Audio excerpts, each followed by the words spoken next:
3, 2, 1. And it's live.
This is Leicester Till I Die TV. Watch and subscribe on YouTube and listen on your podcast platform.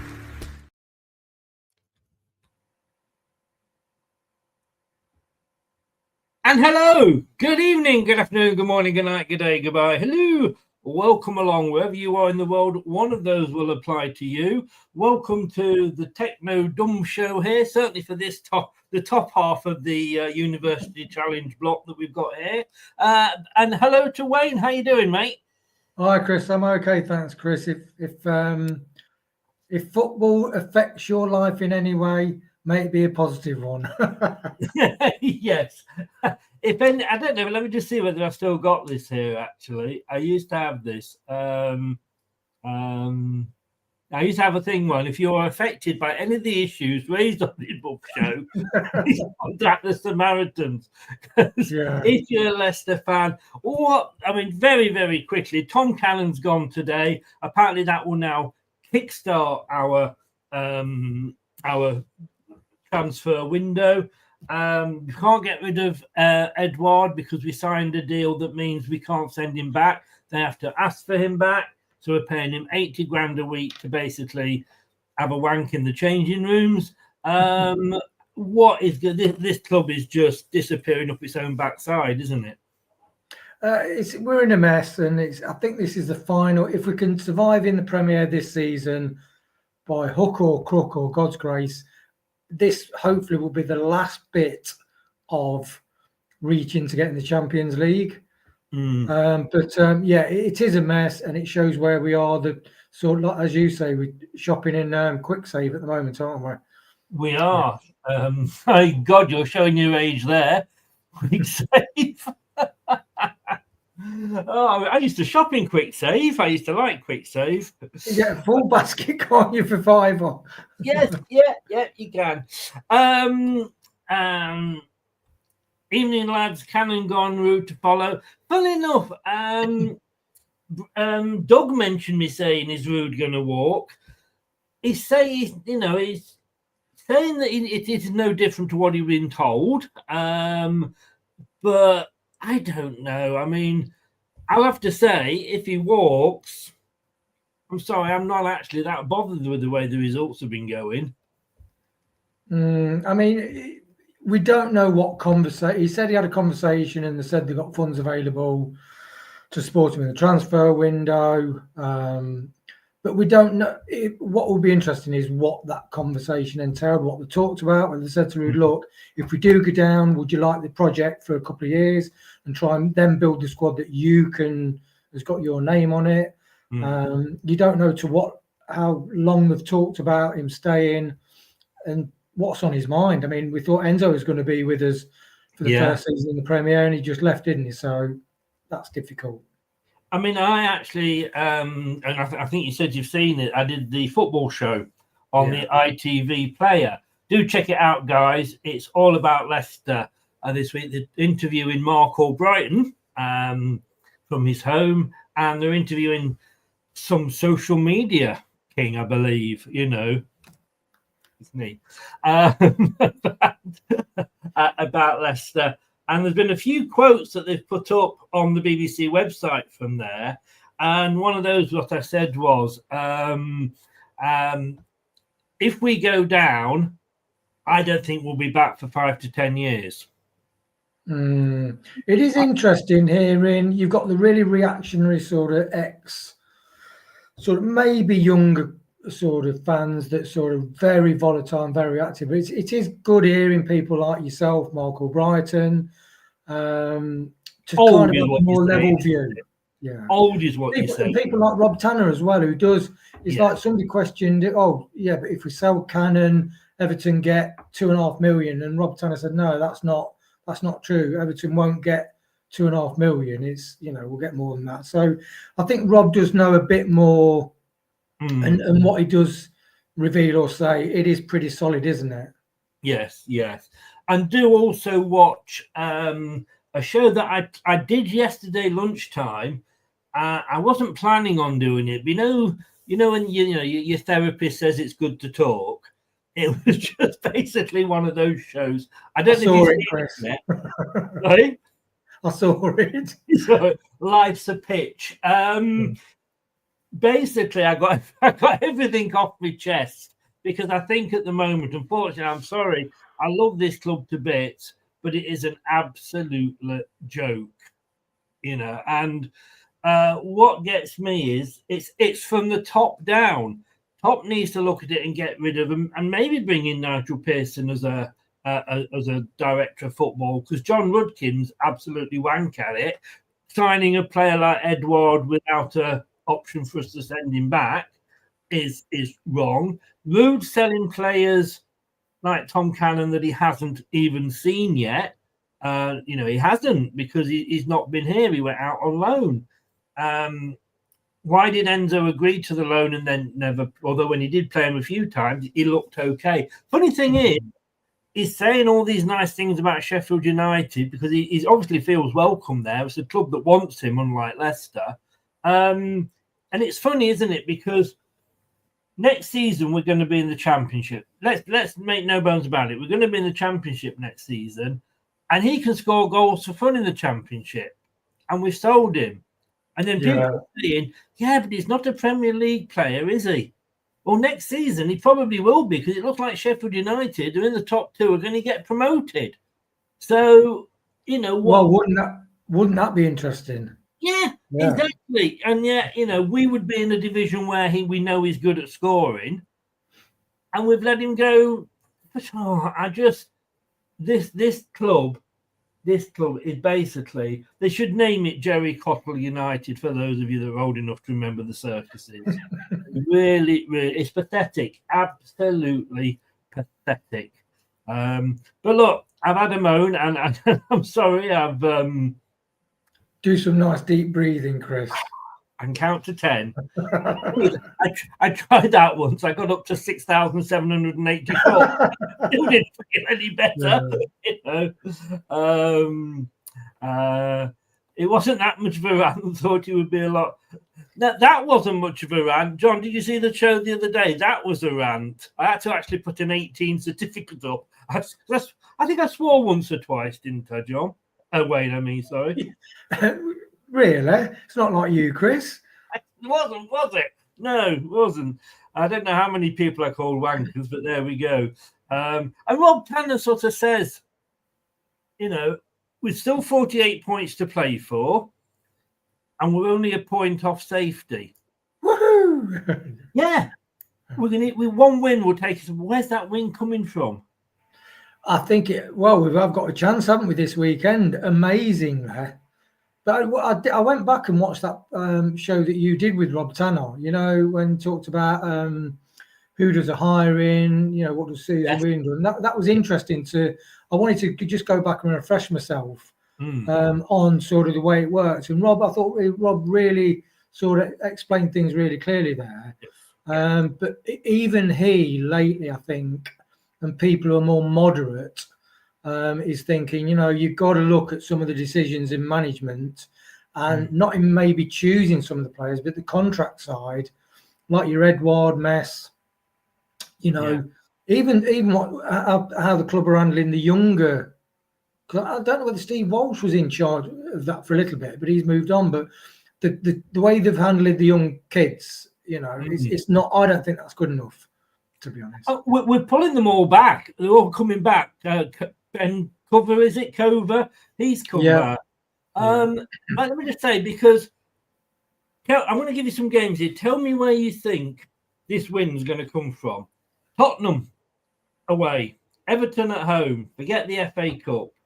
Arsenal at home, Brentford at home, West Ham away, Chelsea away, Manchester United at home, Manchester City at home.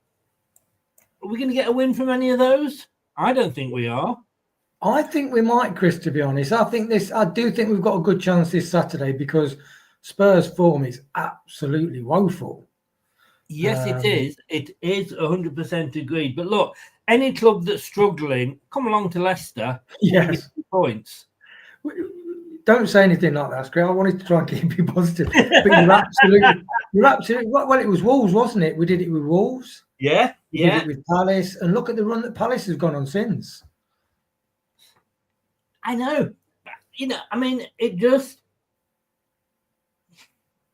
I don't know. Basically, the bottom line is if you can't beat I think we did it in the last time in the Premiership. We lost against Southampton. We were bottom. Then we lost against. I don't know where Palace were bottom. We lost against 2 or 3 teams that were actually at the bottom of the table. And you're thinking, right, and that's when we got relegated. And that's a clear indicator that you are struggling to score, struggling to keep goals out the other side. Yeah. It's the prediction show. I will predict we'll get relegated. There you go. Good night. See you next week, everybody. Yeah. Right. Let's move on and let's do some predictions. God help us. Right. Here we go, Wayne. These are last week's scores. Now, when we started talking about you coming on and doing this show, I remember you saying how reasonably good you were at predictions. Well, some of those scores, to be honest. No, exactly. Yeah. Unfortunately, you didn't get one right, but I only got one spot on and Brad only got one spot on. But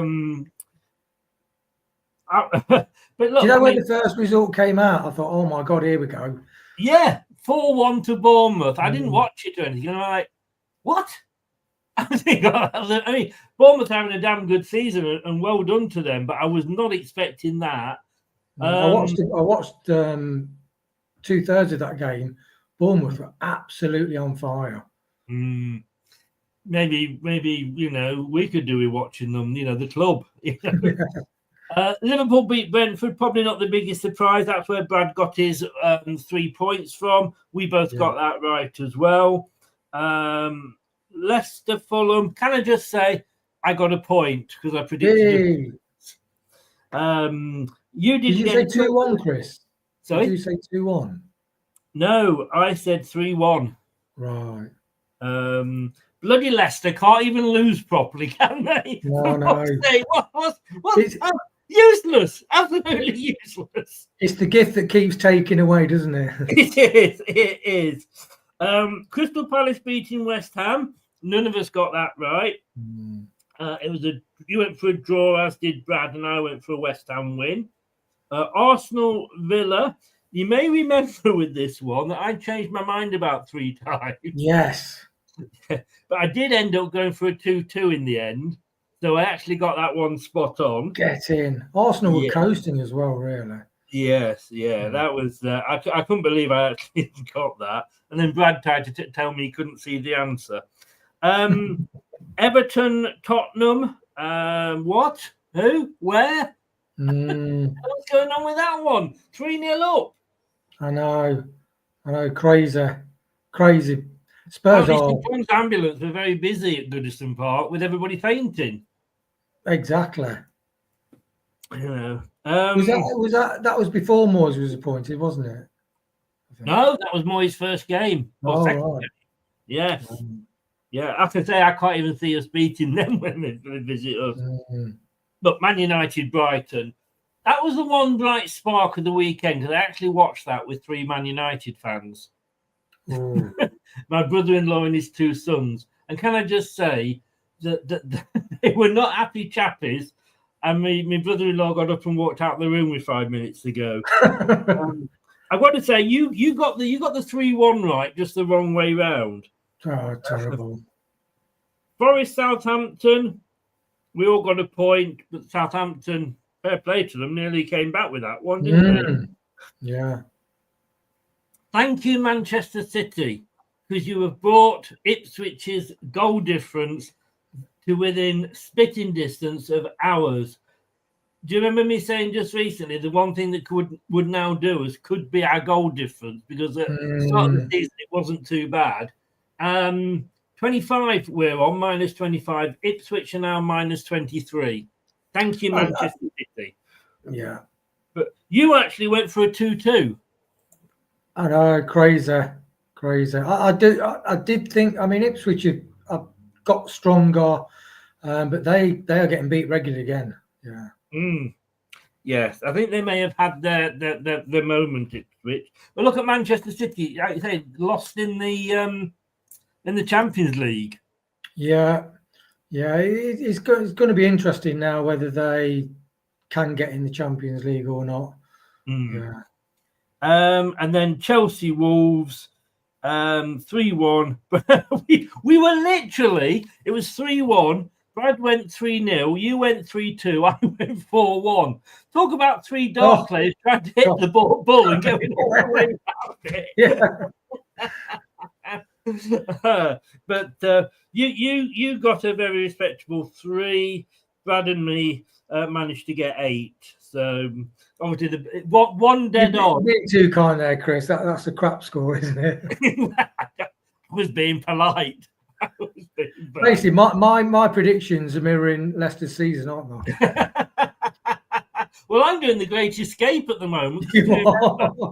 I was bobbing along at the bottom of the bright blue sea as the Disney song went, but I'm suddenly, as we will see from this table, look, I'm on the top half. I don't know what's gone on there, but Nate is still 24 right, 151 points. Spencer's up there. Craig is up there as well. They're the top 3 at the moment. It's very tight, though. I mean, even down to, and I'm not just saying this, but even down to me on 8th with 128, only a point behind Doug and only 4 points behind Shane. And the difference you can see there is getting those scores dead on. Yeah. You know. And look, I've got to say to everybody that Wayne's score there, he actually took over Luke, who hadn't put his in for 3 or 4 weeks. So he's joined us for a bit of fun, and we will take the Michael out of him. Of course we will. We wouldn't be football fans if we didn't. But I did have one question, Chris. You know, I did get 2 right, didn't I, the week before? I don't go that far back, mate. Oh, right. If you think your points are wrong, please do. Oh, hang on, I've got it. No, I've got it here. No. That was that was our ratings of the player for the match. I'm trying anything desperate to get above 80 points, Chris. Always have a no. It's in my old notebook, which unfortunately has been binned. But always do check your scores, because Brad's maths isn't the best. He had a go at me, you may remember, for after 9 games with 9 points, saying how many points would we have if we continued this to the end of the season, and having to work that with the calculator. But do check it. He is known to make the odd addition wrong. Kate, Paddy, and Brad, and well, Jeff's been out of circulation for a while, so he has dropped quite a little bit. He's been in hospital. So, Jeff, I know you watch these back on catch up. Hope you're feeling better, mate, now you're out. I know watching Leicester's not good for your heart, but fingers crossed, take care of yourself. But yeah, Brad, Anthony, and Carl and Kate were all in the top half earlier on in the season. Doug is in, just talking about you, Doug. Good evening, Doug. 7th place there with 129. We're coming for you. Well, I am anyway. Point behind you there, sniffing at your arse. And can I just say, Doug, it smells. Go and have a shower. Right, shall we get on with this then? These are this week's games. So no early kickoff on Saturday. So we've got 3 o'clock kickoffs. There's a lot of them. We've got Bournemouth against Forest, Brighton against Everton, Liverpool hosting Ipswich, Southampton hosting Newcastle, and Wolves hosting Arsenal. 5:30 kickoff on the Saturday, which is on Sky, Manchester City, Chelsea, because let's be honest with you, we don't see enough Manchester City, do we? I think they should be on Sky more. Yeah, it's so hard done to Chris, really, Man City. They are, aren't they? Sunday, we've got the early kickoff, 2 o'clock, Palace hosting Brentford. I suppose it is technically a London derby. Sunday also at 2 o'clock because they're playing tonight, but it isn't on telly. Tottenham against Leicester. So you can't watch it on telly. So come on in here and watch it with us guys, doing the watch along and crying into a beer. And having and I tell you, I apologise now because afterwards in the post match, Wayne's language is absolutely disgusting. Bit of group therapy, Chris. That's what it is. It is actually, isn't it? It's good to talk like British PT used to say. Battle of the Clarets at 4:30 on Sky with Aston Villa hosting West Ham. And then we have got a late kickoff on the Sunday, an 8 o'clock Sunday kickoff, for fuck's sake. What's that about? Fulham hosting Manchester United, who apparently, according to Amaron, although he has denied it, this is the worst Man United team ever. I mean, if you're a Fulham fan going up to, Man United fan going down to Fulham, you're not going back home till 12 or 1 o'clock, are you? Something or. And you got work on Monday, lovely. Do you remember when it was COVID and we started to have the fans back and said, no, it's not been the same without fans and how good it is to have the fans back? They didn't give two shits about the fans, do they? No. You know, it's ridiculous. I mean, some of these, that's a bonkers time on a Sunday. You imagine like if you're Man United fan and you're lost and you got to drive and you start work at 6 a.m. I know. It is absolutely... Mind you, I don't really can't have much sympathy for Man United fans. Have you seen what they're charging for the FA Cup tickets? Yeah, that's bonkers. But then again, somebody put up on X about the price of sort of home tickets. I mean, if you got an A category near the halfway line, it's £72. You know, it's a high 50s, 60s, 70s. You know. Yeah, I think it's that Man United game. It's on the telly. So save your money, watch it on the telly, and again, join us on the channel for the watch along. Absolutely. You know. Right, here we go then. Welcome everybody. Get your predictions in. I'm going to ask one favour for everybody that's in the chat, and I'll try and put up as many predictions. And Wayne, please remind me if I forget. Excuse me, after a game, if you can put up like I've put there, you know, if you can put up like BOU. FOR or something, so I can see which game you are referring to, because sometimes the scores can pop up after we've talked about it. So that would just help us out. And look at this. How new is this? Whoa, this is impressive, isn't it? You probably can't see it though, can you?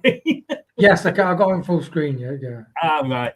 So Nottingham Forest in third place. And look, I know it's Forest, but I've got to say congratulations to them getting up to third. And if they do qualify for the Champions League, good luck to them. I don't care that it's Forest, Coventry, Derby, as long as it's not one of the big six for a change. And they are playing Bournemouth, believe it or not, they're in seventh. You know, this is Bournemouth who, like I say, 15 years ago were collecting money with the players in buckets outside the local theatre. You know, now they've got a state-of-the-art training ground that's as good as ours. I want to watch that documentary about Bournemouth. I've not watched it yet. About from minus 17 points. Yeah, it sounds really interesting. Yeah, it is the most amazing documentary. They were literally that close to going out of business, and the guy that owned them at the time, and this was just a local businessman. they had Gerald Krasner, who was went on to own Leeds, but he was an administrator if things, clubs went out of business. And he said to him, "Are you going to put any more money in?" And the guy said, "I don't know." He said, "Well, look, I'm going to do this press show. I'm going to look at you.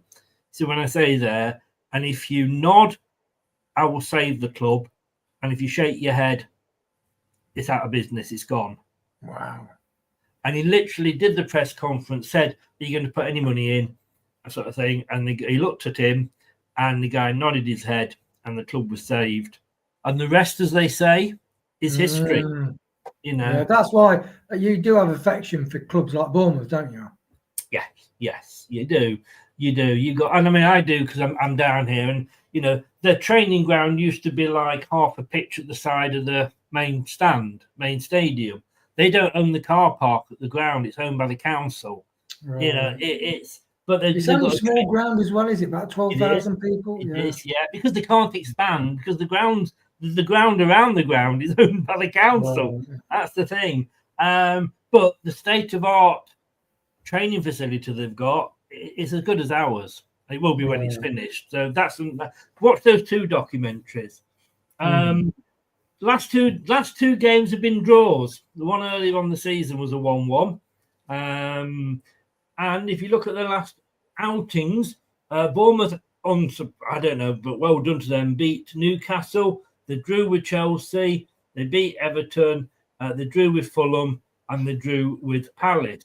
Where Forest drew with no, they didn't. They beat Southampton, although they should have really put that to bed. Yeah. They nearly got caught out.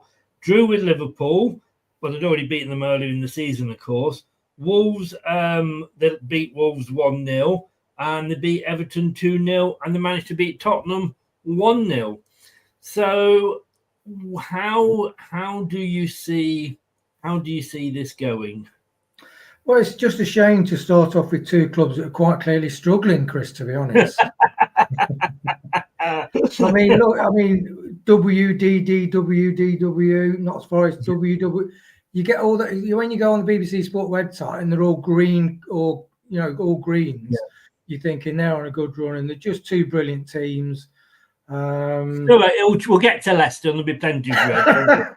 Oh, those Reds, Chris, it's such a painful colour. Bournemouth have got such a lot of good players all the way through the team. I mean, Kirkes, apparently we were looking at him when we bought Christensen, and look at Kirkes. He's like Anthony Robinson is at Fulham. He's just a powerhouse of a fullback. A bit like Christian Fuchs in a way, just gets forward and back, strong in the tackle, intelligent footballer. They sold Solanke to Spurs.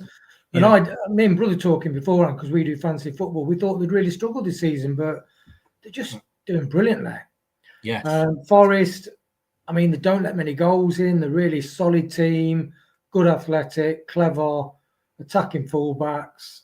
Chris Wood's up front, and it's a crazy season. He's in my fancy football team because he just delivers so many points. Didn't he used to play for another East Midlands team? He did, apparently. Who let him go? Yeah, well, who would have known?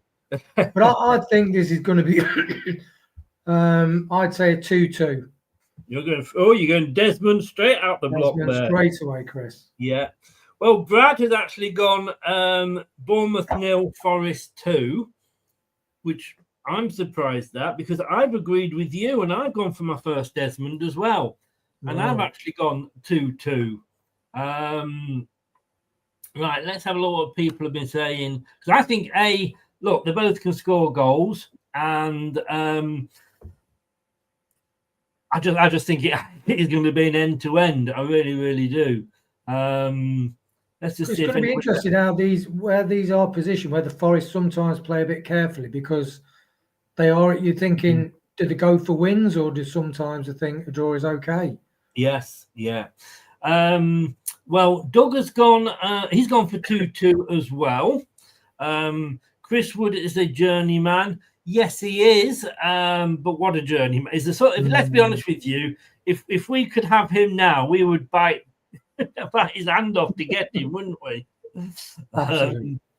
Craig has gone a Desmond as well. Hey. It's a 2-2 is everybody's favourite. I'm very impressed with Bournemouth. Can I just say, I don't know whether Brad will be watching this back or not, but mate, he always used to laugh at me for always going for 2-2s, and it got me 3 points last week. So to you. Love you, Brad. So next up, and there we go. Brighton, who are in 9th, hosting Everton, who are in 16th. Earlier in the season, it was 3-0 to Brighton, but look, that was different times then, different owners then as well for Everton. Brighton, I have to say, I don't know if you watched that Man United game, but their past result, they demolished Man United. Yeah. You know, they should have had another, I think, which was disallowed. So, Yes, they beat Ipswich. Thank you, Brighton. They drew with Arsenal. Villa, they got a 2-2 with, and they drew 0-0 with Brentford. Whilst Everton, look, you know, well done. They beat Tottenham. Who are themselves now, along with Man United, are in a bit of a relegation battle. They get drawn in. They lost to Villa. They lost to Bournemouth. They lost to Forest. But they managed a 1-1 with Manchester City. It's different for Everton when they're at home, though, isn't it? To be honest with you, I know we've got an Everton fan in here with us now, but you know when they say like the home crowd's like the 12th man, that is never anywhere truer than at Goodison Park. Whether they'll be able to carry that to the new stadium or not, I don't know. Can you see Everton doing anything in this game? Oh, no, under Moyes, he's got them scoring again. Yeah, it's going to be interesting what kind of effect David Moyes has. I mean, I know the drew with Man City, but was that a similar kind of time when we played Man City where they really were on the knees? Yes. You know, but then again, played Forest and Bournemouth.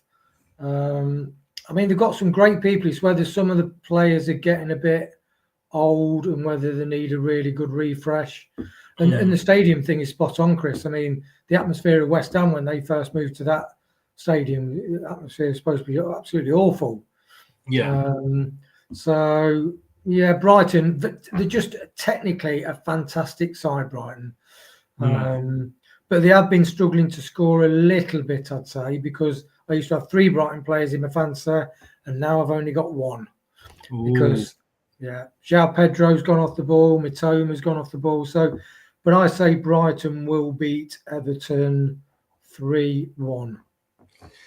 Oh, are you copying my homework?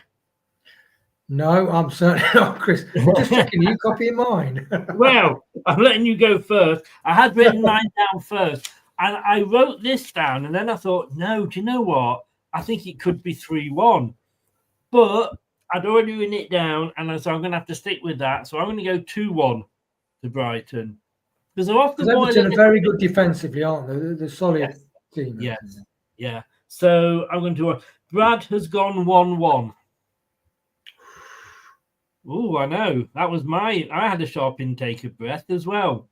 Let's see if anybody else thinks that the Everton will get a point here. We know Agent Ancelotti will. He's gone Brighton 2, Everton 0. That's John. Agent Ancelotti, the Everton fan, unsurprisingly, has gone 4-2 Everton. Mate, get your own team to have a win. Do not blame me at all, sir. Do not blame me at all. Brighton 2, Everton 1, says Doug. He's copying my homework. Craig says 2-1 as well. Agent Ancelotti said Ndoye with 2. John has gone 3-2 to Everton. There we go. Ronald says if we had got Moyes instead of Van Hire, we'd probably not be. Yeah, the thing is, Ronald, I don't think Moyes would have come here. He didn't want a relegation battle. And yes, he could have been. He technically still is in a relegation battle with Everton. But the draw of Everton was a bigger draw than it was ever going to be to get him to come to Leicester. So, well, to get somebody to say they don't want a relegation battle, for them not to come to Leicester, but to go to Everton is. It is, but look how, he's got the history with Everton, hasn't he? Yeah, he has. Yeah.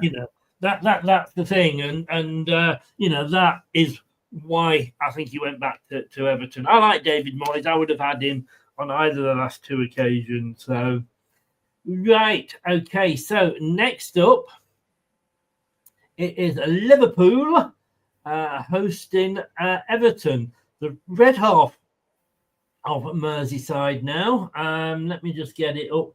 Big screen here. Liverpool, top of the league. 21 played. They've got a game in hand, as Everton have indeed got a game in hand. Plus, we can only dream of this. Plus 30 goal difference, 50 points. Ipswich, 18th, minus 23 now with 16 points. Liverpool beat Brentford. They drew with Forest. They drew with Man United. They stuffed West Ham 5-0. And, of course, they beat us 3-1. Ipswich, thank you, Manchester City, lost the 6-0 there. They lost at Brighton. They drew with Fulham, something we couldn't do. And they beat Chelsea, which is, again, something we couldn't do. And they lost 1-0 to Arsenal. We could do with Liverpool doing a bit of a Man City for them, couldn't we? Yeah, and when you look at the points that Liverpool have got, they've got over 3 times the points that Ipswich have got. What interesting, when we looked at the Bournemouth and Notts Forest in 6 games got exactly the same points that we've got all season, which is bonkers, really. Yeah. So I mean, look at the goal difference. I can always rely on Wayne to cheer me up. When you look at the goal difference of Liverpool, I mean, difference of 55 goals. Yes. In 21 games. I mean, that is staggering. So I'd say, and it's interesting. So Salah, another fancy, he's in my fancy, but like most people, he just got the basic points. But they've got other players that step up. The substitute came on. Was it Nunes? Was it Nunes and scored a couple? Brought on at 80 minutes something and scored a couple late. Yeah, just Liverpool, it seemed unstoppable, to be honest. And it would be lovely to Liverpool to thump Ipswich. So our goal difference is slightly better than theirs, because at one stage we were so proud of our goal difference, weren't we, Chris? Well, we weren't conceding 2 every game, were we? No, we weren't. Yeah. So I'd say Liverpool 5-2. Oh, wow, that's going to be a goal fest and first on match of the day, isn't it? And can I just say, if you'd got more than 3 points last week, I would be impressed with that. You watch, it'll be 5-2 now. Brad's gone 4-0. Liverpool, apart from that West Ham game, sorry, was that to Liverpool or Ipswich, Chris? 4-0. Sorry? Oh, sorry, 4-0. Liverpool. Sorry, Liverpool, yeah. No, fair point. No, but pulling your leg, yeah, I would say 4-0 Ipswich and bugger him up, but no, yeah. Liverpool, I've gone off the boil a little bit. Like with the draw with Forest, the draw with Man United. Yes, they put 5 past West Ham. I don't think it will be a goal fest like you, and I have gone 3-0 to Liverpool. That's a decent score, Chris. Yeah. So let's have a look. Doug, the Liverpool fan, has gone 5-0. Fair enough. I'd give up 3 points in the prediction league for you to get that right, Doug, because that would help. Well, unless we get stumped 7-0 or something. John has gone 4-1 to Liverpool. Craig's gone 4-0 to Liverpool. Everton fan agent Ancelotti's gone a shock 1-0 win to Ipswich. That would be a shock. That'd probably be the biggest shock of the season so far. Oh, imagine if we lost on Saturday and they won Liverpool 1-0, Chris. Well, if we lost on Saturday, I wouldn't be surprised because we're not playing till Sunday. Oh, that's true, yes. Don't turn up at the ground to watch the game on Saturday. And John has gone Liverpool 4-1 winners. Got a vision of me on my own in the stadium, Billy No Mates. At least you get a good view of the pitch. Right, next up, I do find it hard to take the we out of Southampton. And the reason I find it hard is because they could very well, if they suddenly put a run together, they could very easily catch us up. But everybody seems to think they are going to be worse than Derby. And Derby got 11 points. And they had 7 at this point of the season. So, you know, Southampton only got 6. Newcastle are top. No, they're not. So Newcastle are 6th, 38 points plus 12. Southampton are bottom, rock bottom, minus 35. Can't joke because we're not a lot better off. And 6 points, Earlier in the season, Newcastle beat them 1-0. Look, Southampton showed a bit of fight against Forest, 3-2. 3-1, they lost to Man United. 5-0 to Brentford. That was just... I've got some friends who from Matchday Vlogs, Jack, and I watch his Matchday videos, and I'm feeling his pain, mainly because they go through it as well. But that one was a particularly hard watch. 2-1, they lost to Palace, and 1-0 to West Ham. Look, Newcastle were in a bit of the doldrums, weren't they? Mid-table, the fans maybe murmuring a little bit. Beat us, and then suddenly, boom, you know, they beat us 3-0. Then they went on and beat Man United, beat Tottenham away 2-1, beat Wolves 3-0, and obviously they did lose, though, to Bournemouth at the weekend. Surely, and I'm sorry to keep calling you Shirley, but surely... Fleet Squad, yeah. Yes, exactly. Airplane, is it? Airplane. Yeah, I love Nielsen in those films. I really do. That's put me off now. I'm thinking of surely though Newcastle are gonna win this, aren't they? Aren't they, Wayne? Yeah, I think when the new Leicester were coming up to St James's Park, the sniggering like Beavis and Butthead, weren't they? Newcastle, goodness me. Yes. They're such a powerful side. They've got such a strong midfield. Isak's back on form. And Southampton, I mean, you look at that, I mean, to lose 1-0 against West Ham, lose against Crystal Palace. I think they've been close to getting a draw or winning in games, but then they've just been having fast moments at the back and just giving the ball away to the attacker and just letting really easy goals in and just like suicide football, really.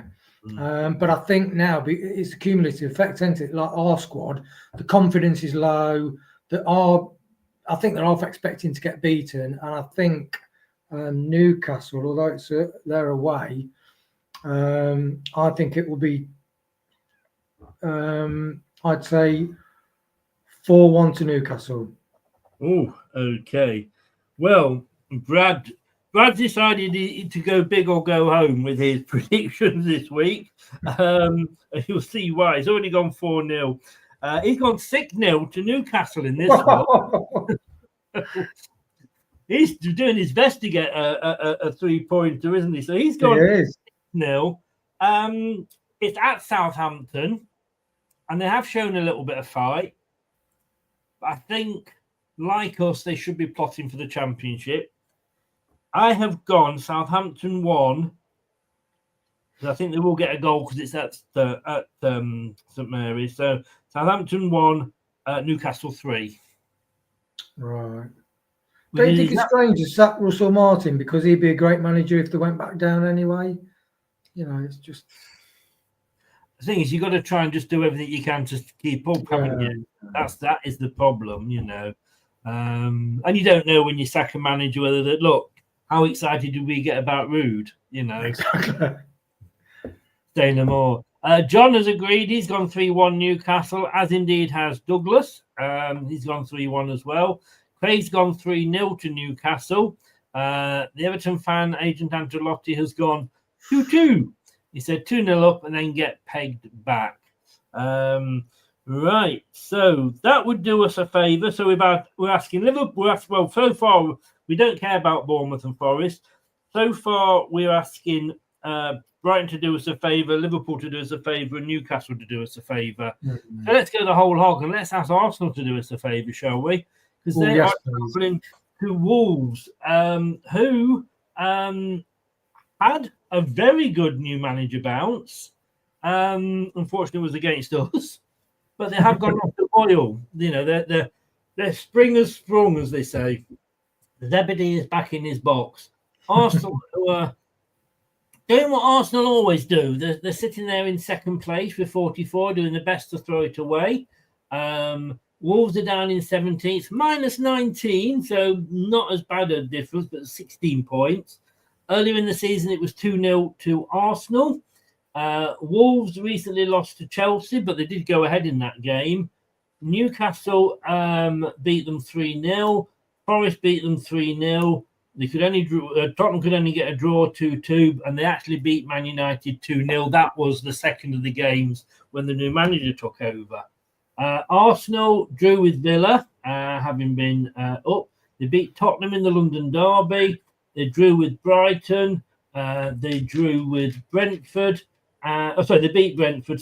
They beat Brentford and they beat Ipswich. But that was a struggle, 1-0. With me, when I look at Wolves, if Kuna's having a good game, Wolves have a good game. And if he's not, they don't. Yeah, definitely. Like some teams were moaning because he wasn't banned, was he, when he sort of tried to punch that security guy. He is a brilliant player, and I think there were rumours he might get snapped up in January, but he'll definitely be off in the summer to a bigger club, most probably. But yeah, Wolves. I know they drew with Tottenham, but Tottenham are really quite average this season. Well, going to poor really, even, but Tottenham fans are like really sort of foaming at the mouth, aren't they, this season? And Arsenal, I played football on Sunday with the guy in eSports Arsenal, and I was saying, are you worried because you've drawn a few and dropped a few points? But he said, no, we're still in it, but they've lost Saka, haven't they? Arsenal is injured. And before, when they were struggling, they had Odegaard was injured. I wish they'd got Edouard. I know. That was wishful thinking. Please, Arsenal, take Edouard off our hands. So there's a reason why they sort of dropped the points. I mean, losing Saka and Odegaard, and then they're both back, and Saka's injured, so that's why they're just a bit behind Liverpool. But they're a brilliant side, and I think Arsenal, please do us a favour and 3-1 to Arsenal. You're going 3-1, right? Well, funny thing is, all three of us have gone for 3 goals to Arsenal. Brad has said that Wolves won't score any. You've gone that they'll score 1, and I've gone that they'll score 2. So I've gone for a 5-goal bonanza there, 2-3, because it's at Molineux. So I think, and I honestly think that will make a difference. So I have gone 3-2 to the Arsenal. I do like the way you pause, Chris, to just add that bit of tension, build up, and of course, if you're going to do it with a bit of tension. That's what I say. Right, let's have a look what people have been saying in the chat about that one. Wolves 1, Arsenal 2, says John. Wolves 2, Arsenal 3, agrees with me, says Agent Ancelotti. Doug's gone 2-1 for Arsenal. Craig has gone Arsenal 3-0. So everybody's going for the Arsenal win. So sorry, any Wolves fans that are watching.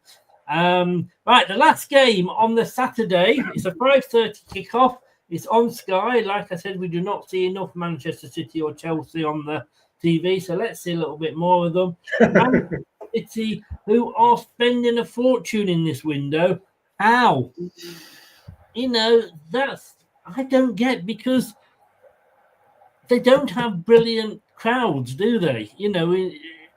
But look, they seem to get away with it. Anyway, Chelsea in 4th, plus 17, 40 points. Man City in 5th, plus 15, 38 points. This is a tight one.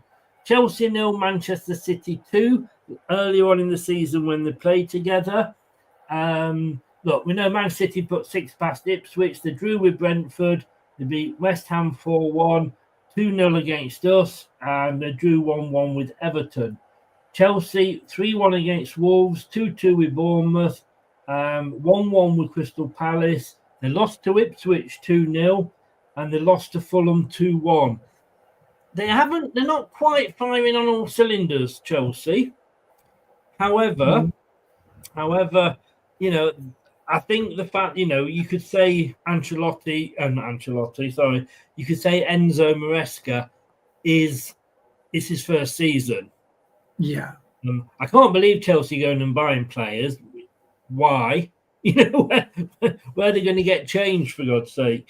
Brad's gone for Desmond on this one. He's gone 2-2. Right. Well, it's interesting because I just pulled this up. There was an headline, wasn't so? Chelsea have just signed the world's most expensive woman footballer this January, and they spent for £900,000. That's nearly £1 million, and that's Chelsea. So your Man City's and Chelsea's in the. I mean, they can when you look at the money spending, they've got that. They've got. Is it Man City have just signed that absolutely electrically fast fullback? Yes. Is it Cousinov? Yeah. Is it something Cousinov? Something like that. And he's absolutely rapid. So it looks like Pep's going to push for the title. And it's a really interesting game, to be honest. I think Enzo's doing brilliantly. They've just drawn a few. I would say Chelsea 2, Man City 2. You're going for a Desmond as well. Mm. I don't. I have got one of the teams getting 2.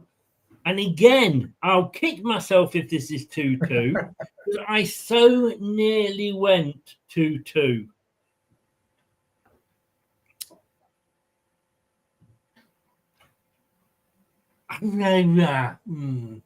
But I'm going to go. Or do I go 2-2? Go with your gut, Chris. Always go with your gut. I should, shouldn't I? I should, definitely. Let me get me Tipex. I don't know where it's gone. There it is. Let me get me Tipex. I'm going to have to get... Yeah, my first thought was a draw. Because Manchester City, we do know that you never know which Manchester City is going to turn up. But you can also say exactly the same against Chelsea. Yeah, Man City's recent form is better, isn't it? It is, but what happened with PSG? How do you go from being 2-0 up to losing, 4 goals on the trot? So, yeah, I'm going to go 2-2 on that one. So we'll see what everybody is saying in the chat. Ancelotti's gone Man City 2, Chelsea 4. Wow. Man City 2, Chelsea 0. I think he's got Chelsea 4, Coke. I think if that's the score, I think they'll all be on Coke. And not the real thing stuff either.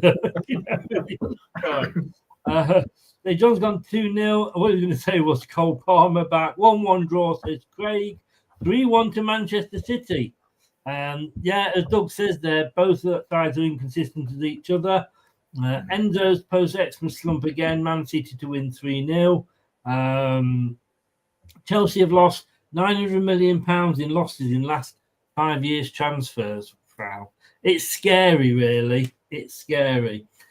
That's the last of these Saturday games. I'm just talking about there that a team can afford, if that's a correct figure, and I've no reason, I can't confirm or deny it. But if that is the correct figure, and then you read in news like this, Morecambe face an uncertain future after owners Bond Group failed to provide assurances that would keep the club afloat until the end of the season. The Shrimps are currently second bottom of League Two, but confirmed on Thursday there will be no further signings to aid their relegation battle, with the ownership unable to show that they can support the business until May. Now, you could argue, well, who the hell are Morecambe? Morecambe's a football team, when you look at the likes of Bury and Bolton, they had a glorious history because, before money and all that, it used to be all the Northwest clubs, even Blackpool, didn't it? Morecambe haven't had that, but they've done what every non-league club dreams of doing, and that is making it into the one of the top 4 divisions. And they've done that. And I think to see any club go out of business, and I felt it, to be honest with you, because I used to work in Bury for 2.5 years, so got to know it and did a couple of things down at the promotions down at the football club. It rips the heart out of a town. I mean, obviously, if it happened to Man United, it would rip the heart out of London. But that's by the by. That's the thing about the smaller clubs, isn't it? They are more community clubs. Yes, 100%, 100%. So fingers crossed for Morecambe. Sending you all the best. I hope that something can be done. And this is why I say, whenever anybody takes over a club, or any owners of any football club should have to put a bond up, so that if they get into that position, that if each of the 92 clubs put a bond up to the EFL and the Premier League, travel companies do it. If you want to be a member of ABTA, you have to put up a certain amount of money depending on the size of the business. Then if you go bust, the money's there to fly everybody home again. And if they did that, and then the company can't keep them afloat, they'll be able to provide money to keep them afloat, and hopefully in that time try and get some new owners in. But it's strange if you've got a principle like that works in a worldwide industry. Why can't they apply it to football? If it works, Well, it's worked. Yeah. I'm 63. I'm 16 years old. I joined the travel business. I've seen the likes of Intersun go out of business. Some of the big companies go, and it worked. It got everybody home. So but that's the end. Anyway, good luck to Morecambe. Fingers crossed for you guys. Just when you think, however bad you think it is with Leicester, there's always somebody a little bit worse off than you, isn't there? Exactly. Going on to Sunday, and that's the Saturday games. And just to rerun them, Bournemouth Forest. You and me both went for a Desmond. Brad went for a Forest win. Brighton, Everton, a draw, says Brad. We both went for a Brighton win. Liverpool, Ipswich. You went for a goal fest, but we all actually did go for the win. Southampton, Newcastle. We also all went for a Newcastle win. Though Brad, I think, had smoked some of that aforementioned coke. 6-0. We all went for an Arsenal win. You and me went. We all went for a Desmond 2-2 for Manchester City, Chelsea. It's Palace against Brentford, London derby. First match on the Sunday, 2:00 kickoff, and it's on Sky. Brentford.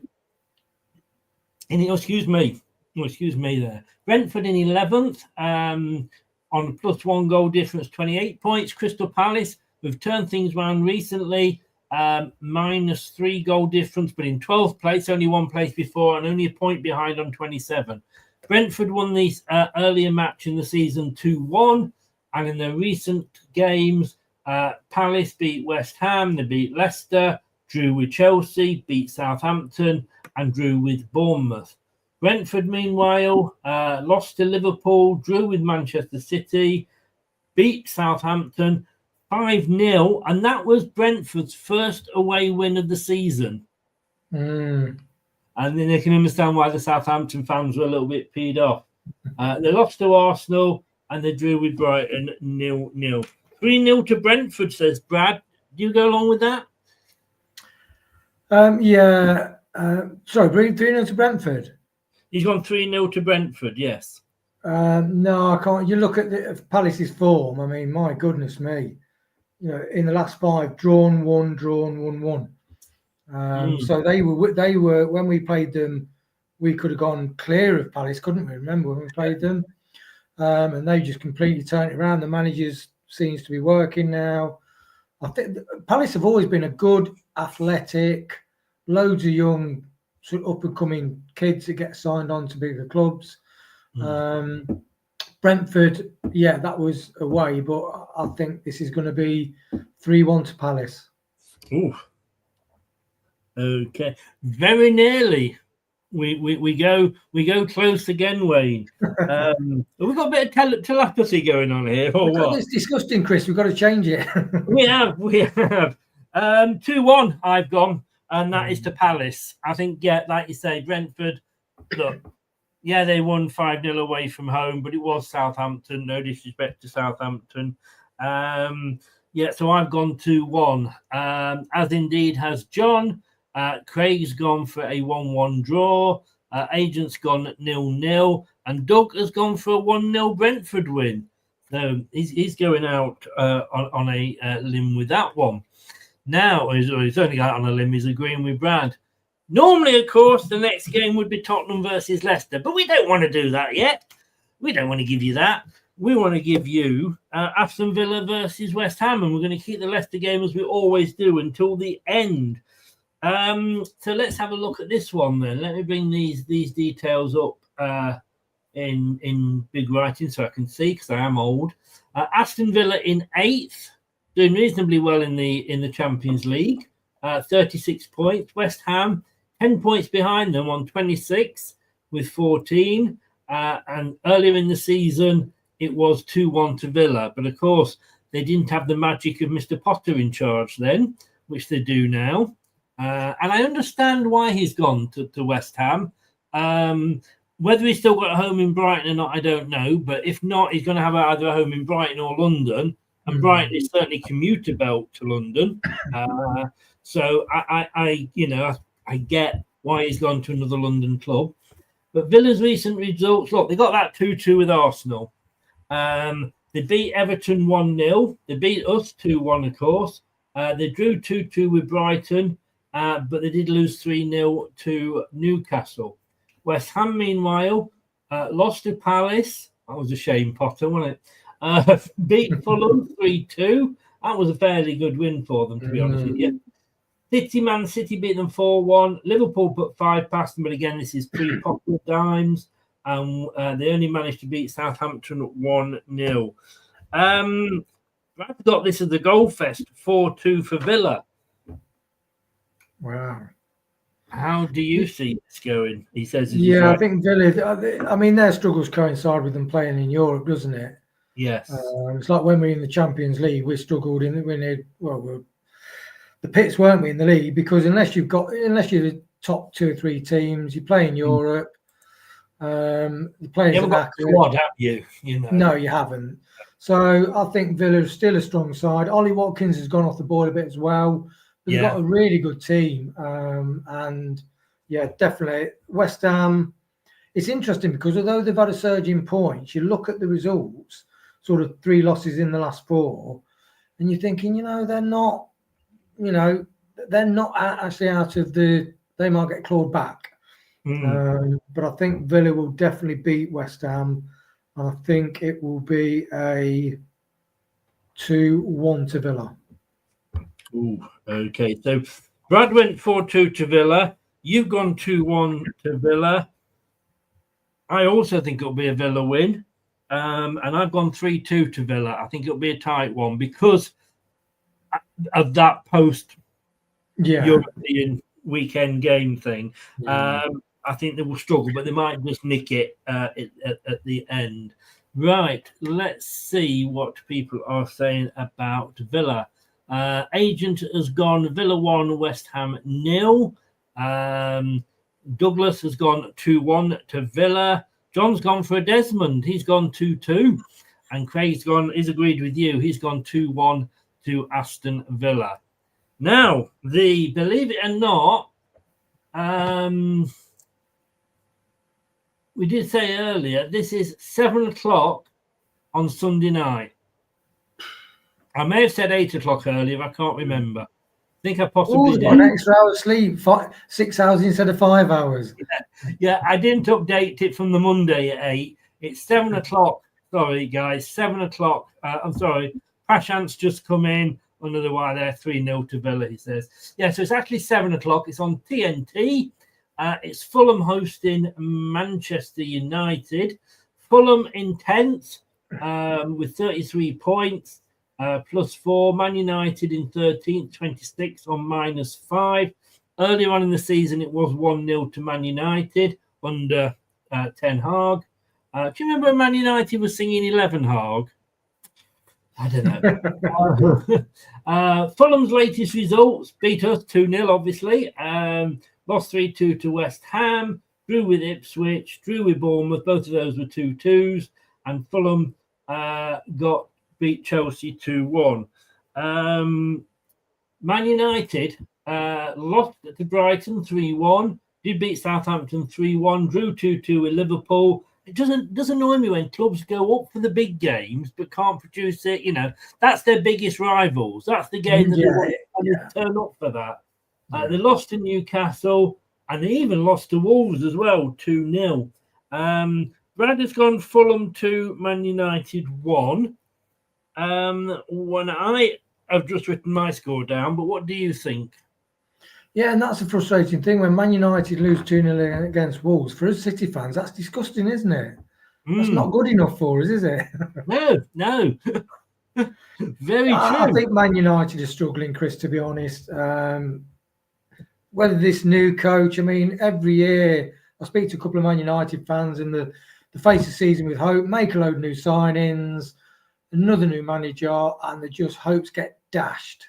Yeah. And they're just trying to get back up there, and they can't even get to be a regular top 4 or 5 side, can you? Which is crazy, really. And they've lost 4 out of the last 6. Fulham are absolutely brilliant. I think Silva must be thinking, "Oh, what do we need to do to get in the top 5?" Because they are very close on a lot of games. So I'd say it's going to be 3-1 to Fulham. 3-1 to Fulham. Man United, and look, I get it, because when you look at how many 13 league titles Alex Ferguson won, or 13 Man United, I think it was 13 under Fergie, but the success that Man United had, so many of their younger fans haven't known anything else other than success. But like I have always said, Man United think, oh, it'll be 1 or 2 seasons, then we'll be back to normal. It's like when they lost the odd title to Chelsea. Never mind, we'll win it again next season. It took Liverpool 13 seasons. Was it 13 to no, it was more than that, wasn't it? It was 30. Well, how many seasons was it? A lot. Yeah. Look, Doug's in, he'll tell me. I think there's a 3 in there somewhere. But it took them a long time until they had that fantastic season. Well, let's be honest with you, if Liverpool had entered the local egg and spoon race, they would have won it. They had a fantastic season. Unfortunately, it fell back the following year. But before Man United had Fergie and had the success, as I've always said, it was Liverpool. And it took them so long to get back to winning ways again. And then Man United expect, get a new manager in, everything will be fine. No, it won't. Or we'll buy the most expensive player in the world, everything will be fine. No, it won't. You know, Liverpool, when they had their boot room legacy, you know, where Shankly gave way to Paisley gave way to Evans, it's always the assistant manager that was coming up to the back room that would carry things on. Man United have never done that. They've always gone out and got the new managers. But their problem is not just the manager, not just the players, it's the whole club. And I'm sorry, Man United fans, it is down to the Glaziers. The Glaziers have run that club into the ground. And, you know, I've been to Southampton and been sat under a leak, but it was never as big as Man United. And when you look at that, the fact that it was leaking in the press conference a few weeks ago, it's embarrassing. It's like it's probably the 8th wonder of the world, that is, isn't it, Chris? Exactly. Definitely. But yeah, and I just think Man United, I just think they've got to stick with this guy now. Do you ever watch Mark Goldbridge, Chris? Yeah. Oh my God. Oh, Yes. when on that last game, he's going, "Oh my God!" He says, "Here he is, Dracula. He's afraid of, he's scared of crosses." You know? I mean, he's going like, officially, Man United officially shit. Hello there, Michael. How are you doing? Yes, you know what's going to happen. It happened. I mean, it was brilliant. He was Comedy doing the gold, voice mate. Yeah. and everything. And he's a really nice guy. When you see him off that, and he's passionate.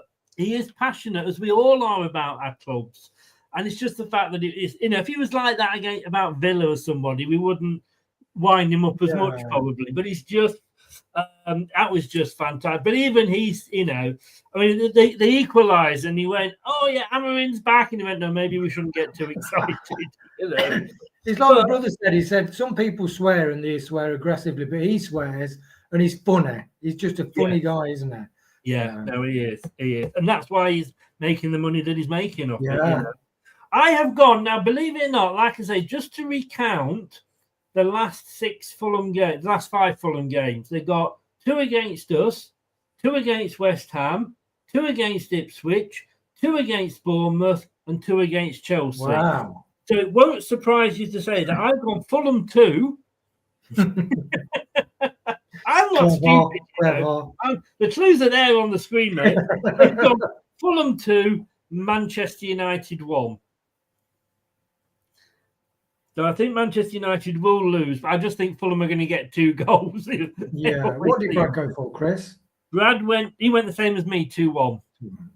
He's worked that out as well. Craig has gone 2-1 but to United. John's gone 2-1 to Fulham. Doug's gone 2-1 United. You'd often see a Liverpool fan going for a Man United win. And Prashant's gone 2-0 to Fulham. Guys, 1 game left. It is, of course, Leicester away to Tottenham Hotspur. And we'll do that straight after this. Coming up next on Leicester Till I Die TV.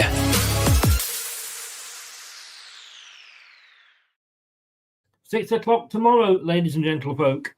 Me and Craig will be previewing. Oh no, it's got to be done. I don't want to, but it's got to be done. We will be previewing the Tottenham Leicester game.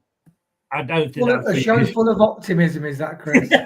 Well, in fairness, Craig is full of optimism. You know, good cop, bad cop. I'm the bad cop. He's the good cop. But that's what is coming up next. Now then, are you ready for Tottenham versus Leicester? Here we go. Tottenham. Oh, do we really want to do this? I mean, on paper, you'd think we've got a chance. But Tottenham are down in 15th, only 10 points ahead of us on minus 10 goal difference with 24 points. We're obviously in 19th. And you've got your favourite red, 7. If we lose tomorrow, it's equaling an all-time record. Not post-war, all-time record. We're in 19th, minus 25, 14. It was 1-1, opening day of the season. God, how long ago that seems. What we'd give for that now. Tottenham, though, they've struggled. They lost to Everton, of course. They lost to Arsenal in the London derby. They lost to Newcastle. They could only draw with Wolves 2-2. And they lost 1-0 to Forest. Look, you know what Leicester's like. How much do they look? We've lost everything. So I'm not even going to go through the scores. You would think that we stand a chance here. But it's like any club that's having trouble, that aren't playing well, come and play Leicester. Any player who hasn't scored in 67 matches, come and play Leicester. Will score. You could dig George Best up and he'd come on and score. You know what I mean? It's that. But there's a little bit of me says this is probably a good time to be playing Tottenham, though. And they're playing tonight. I think they're winning, but they're playing tonight in the Champions League. Yeah. or not Champions League, Europa Conference, whatever they're in. When you say a little bit, what percentages are you talking about, Chris? You said there's a little bit of you. Just a tad. We'll find out with my score in a minute. That's enough, Chris. We'll hold on to that. Keep that. Yes. Can I tell you what Brad's gone for here? Go on.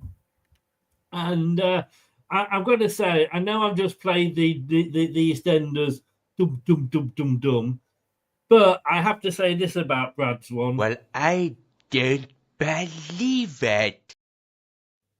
Tottenham Hotspur 5, Leicester City 0. No, he's not. Yes, he has.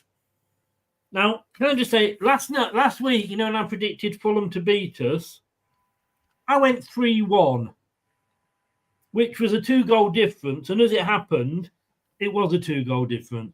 5-0, that's not just going against your team. That's kicking them when they're down, isn't it? When did Brad put that score in? Was he on No Night Rave or something when he put that score in? It's only gone up today, but yes. Well, that's definitely going big, isn't it? You know what? I do, with all the doom and gloom, and there's a lot of, about Rudkin the board. And then when you look at this, and I heard a couple of people saying, well, if we've got one fixture coming up on this weekend, this is probably it. And then you look into it, you think, blimey, Spurs, they've only drawn one game in the last 6. Yes. Which is really staggering. It is amazing that he's still kept the job. So I would, loses to us as thought that he could be could go. I mean, he couldn't keep his job, could he? If he loses to Leicester, which have lost the last 7 games, I mean, that is. Oh, do you want some good news, by the way? Oh, please, Chris. Chris Wood has signed a new 2-year contract at Nottingham Forest. Hey! Fair play. Look, fair play to him. We let him go too soon, but well done to him. To be honest, I really celebrate. Forest are doing so well. They're playing the way that we did, simpler, up to the strengths. Yeah, reaping the rewards, aren't they? Yes. So I would say for a score, Chris. Right? Okay. So depends what side he picks, because you don't want to go behind in this game, because like the other under Cooper, we're not coming back from going behind, are we? We're not. So I'd say 2-1 to Leicester. It's the last slither of delusional, blue scarfed optimism. Yes. Tottenham on the last 6 games are in 18th in the form table. Leicester are 20th. They've got 1 point. We've got none. If we take that down to the last 4 matches, I can't do 5 because that's not an option on my screen. So I can only go to 4. Tottenham are 17th purely on goal difference, and we are 19th on goal difference above Southampton. I'm going with you, though. I'm going to go with you, and I actually agree with you with the score as well, 2-1 to Leicester. Right. And I know I went against Leicester last time, but wouldn't it just be so Leicester to go and win this? Yeah, it would. And I mean, my God, don't all his fans need it? We really do need this boost. Yes, I mean, as well, because a lot of fans have been moaning about the lack of sort of signings, but it's like Craig said. I mean, what you're going to advise your son or nephew to sort of go and play for Leicester near the bottom, or would you play in the top 3 in a team in Bundesliga? You got to remember that we are not a very attractive club at the minute. So I think that is really hampering our thing. So a win against Spurs might really help us maybe get a player that we really need, to be honest. Well, if we do what we've predicted all the scores to be, and of course we're going to get 30 points, aren't we? Yes. Next week, but that would take us out the bottom 3 as well. It would give us hope. I love that, Chris. Keep those positives coming. I'm like you. This is the last chance, because if we can't get anything against the Spurs side in this form, we're not going to get anything from the next games that are coming up. Because, like I say, coming up, we've got Everton away. I think Everton, I think we'll lose that. The cup game doesn't really matter. We'll lose. I can't see us beating Arsenal, Brentford. Right, we might maybe get a point off West Ham. That'll probably be is on a Tuesday night. Probably be on the telly because, of course, of the Cooper thing. And then Chelsea and Man United in the league, and then Man City. It's going to be a struggle. But look, I'm going to go with you. Please, Leicester, give me something to hope. And I'm going to go 2-1. Let's see what everybody said in the chat. Craig's has also gone 2-1 to the Foxes. Prashant with tears has gone 3-0 to Tottenham. Spurs 4, Leicester 2, says Doug. We're going to have to start saying Liverpool are going to lose, aren't we? Tottenham 3, Leicester 1, says John. Ray says 2-1 to the Foxes, I'm guessing there. Give Vardy a rest, play Daka. Tottenham play a high line. Spurs have just scored again against Hoffenheim. Madison 1 goal, Son 2 goals, 4-0 Spurs. If we're lucky on Saturday. Is Ruud van Nistelrooy going to walk? Like a message back to you. I haven't heard anything about that. I've no idea. I just think that's because he's come out and said different to what it was reported he was going to say, which was, he wasn't told about the positions. I think we learned that with Enzo. I don't think they'll do it again. I don't think he will, because if he walks, he doesn't get any money. As Roy said, Spurs are shooting their load today. Have you ever known a manager that's walked? Very few. In fairness to Wayne Rooney, he did at Plymouth, but that, in fairness, he did help Plymouth out there by not taking them to the cleaners. But look, plus as well, they're going to be chatting between them, so they're going to be having discussions, aren't they, about the position Leicester in, and you don't know what discussions those are. No, you don't at all. You don't at all. I've got to say, though, I do agree with, I forget who it was now, John, I think it was, that said Daka's got to start. Yeah, it's strange, isn't it, Vardy? Is because you keep clinging on to hope that he's getting, for me, he's getting caught offside a lot. And that shows his awareness. Sometimes, though, you can, like when Mahrez and Drinkwater used to play the ball up to Vardy because they knew he was going to run at that moment. So that they got that like almost telepathic sort of communication. And that's something that we haven't got. So maybe it will be interesting to be at a match and see whether Vardy's making the runs and the people are not playing the ball when he's making the runs and delaying it a little bit, and then that does cause you to be offside. So, And can I just say how cool you look there in your dark glasses? Well, that's a new one, isn't it? Look quite sinister there, Chris, actually. And I don't know what I'm reading there. Is that We're in a bookies. I think you're looking at the form. Yeah. You do look like Chris, me back saying, "Give me my money now." Yeah, that's a depressing point.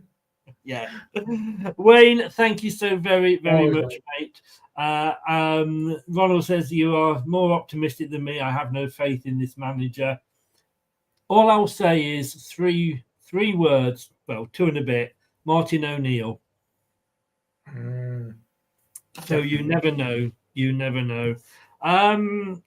Thank you very much, Wayne. I will see you hopefully on Saturday. That's if technology works. And between the pair of us, it probably won't. Thank you very much, mate. All the best.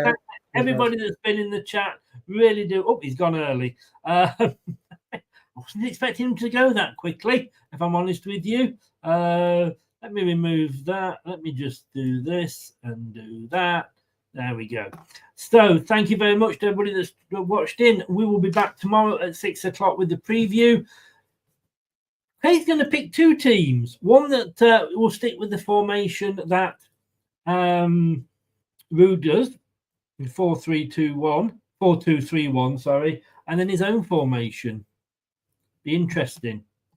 Look out for it. 6 o'clock tomorrow, Tottenham versus Leicester, the preview. Please subscribe if you're new. Smash that like button. Both things really, really do help the channel. and we need all the help we can get at the moment. I will see you tomorrow night. Take care. Have a good rest of the night. I'm off to watch The Traitors. See if you are as well. Bye-bye. Thanks for watching. These videos are tremendous. You better like them too, or I'll be back. This podcast is proud to be part of the TalkSport Fan Network. TalkSport. Powered by fans. That will conclude this evening's entertainment.